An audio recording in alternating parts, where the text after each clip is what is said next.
with Steve Luby from Pool and Spa Consultants, and we're at 1329 Corvidae, and we're going to do a little wrap-up on the findings of this inspection. Steve, it's yours. All right, here we go. So we got a white plaster swimming pool. The interior of the pool is white plaster cement, and it's just about reached the end of its expected lifespan. The walls are getting rough. To touch, it should be nice and smooth. You'll get bloody feet and stuff when it starts getting rough. Down on the bottom of the pool here, the plaster is also starting to wear out. You can see some black spots showing through. That's the gunite underneath the plaster. So it's just about time to resurface this swimming pool.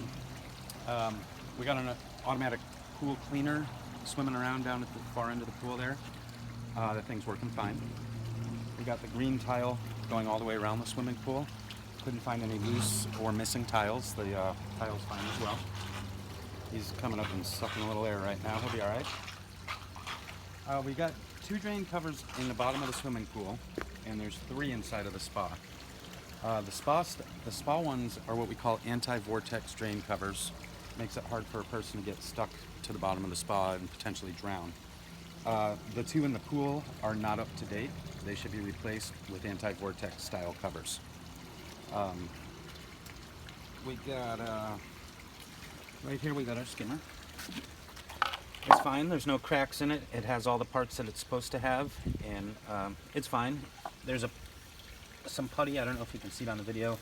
There's some putty running around the inside rim here. That's normal when this piece is separate from the bottom piece, and when the deck is poured, there's a little gap in there, and we usually putty it up, so that's fine. We also have an automatic filler on the swimming pool, which is right over here.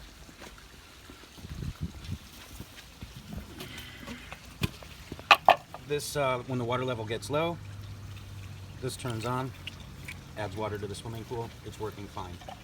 There's also a shutoff valve associated with this in case it ever fails. The shutoff valve is over at the equipment, and it's working fine as well. Okay. We've got 1 light in the pool. The switches are right here. We have 1 light in the swimming pool and 1 light in the spa. The spa light is working fine, and the pool light is not. The pool light's not coming on. That particular pool light was discontinued almost as fast as they made it because it had a lot of problems. Chances are that pool light will need, the whole fixture will need to be replaced, not just the bulb. You might find someone to try and replace the bulb. I don't even know if we can get the gaskets for that light anymore. It was a bad light from the day it was made. We got, and both the lights are wired through a GFI safety switch over at the pool equipment. It senses any water in the circuit, and it'll shut the power off before anyone can get electrocuted. It's wired properly and working, so the lights are safe. We've got this side here, the white stuff is called the coping, and we have the deck over here on this side.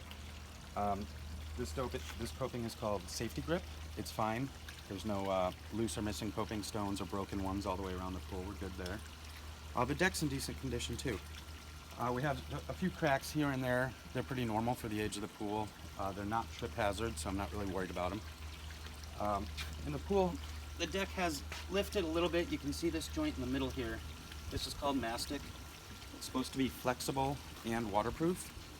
At this point, the mastic joint has started to wear out, and it's cracked and brittle, and it needs to be replaced all the way around the swimming pool.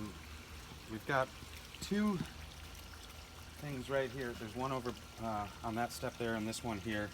They were for, I guess, the homeowner told me that there was going to be planter boxes here, and they were for irrigation to the planter box.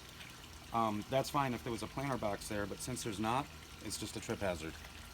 They should be cut off flush with the deck, so someone's not going to be stubbing their toe or tripping on them every time they walk by. I've already tripped on them twice. Inside the jacuzzi, you'll see these are the other style drain covers I was telling you about.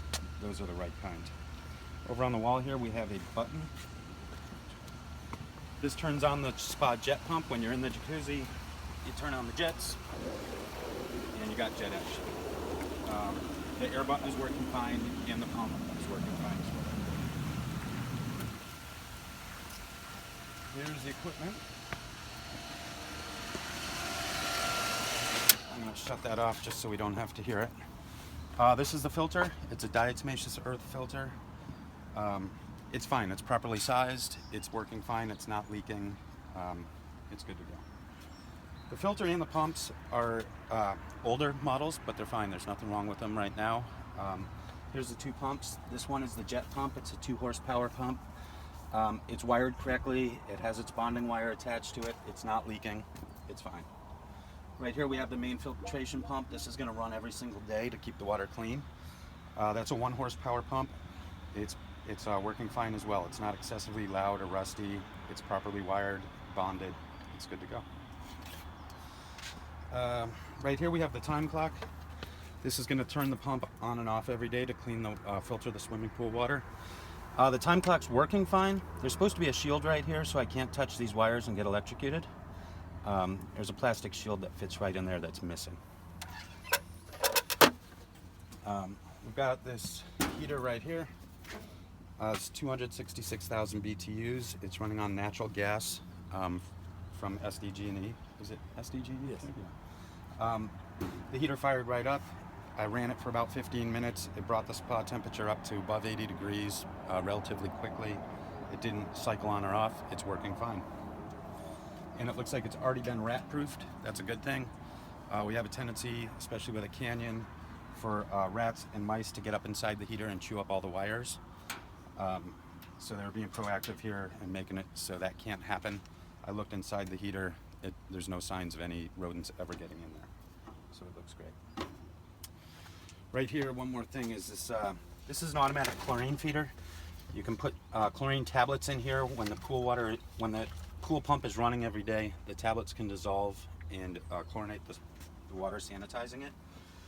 When you use one of these with a heater, there's a specific style check valve that's supposed to go in between here and here. It allows water and gas to only flow in one direction. Right now, when the pump is off, we have the opportunity for chlorine gas to go backwards through this pipe and into the heater and deteriorate the inside of the heater, making the heater not last as long as it should. A corrosion-resistant check valve should be installed in that line right there. Oh, I wanted to show you this real quick too. This is the shutoff for the automatic filler on the swimming pool. Normally we leave this on all the time. The pool adds water when it needs it. If that valve ever fails though, you need to know where this is so you can shut off the water to the swimming pool. Okay.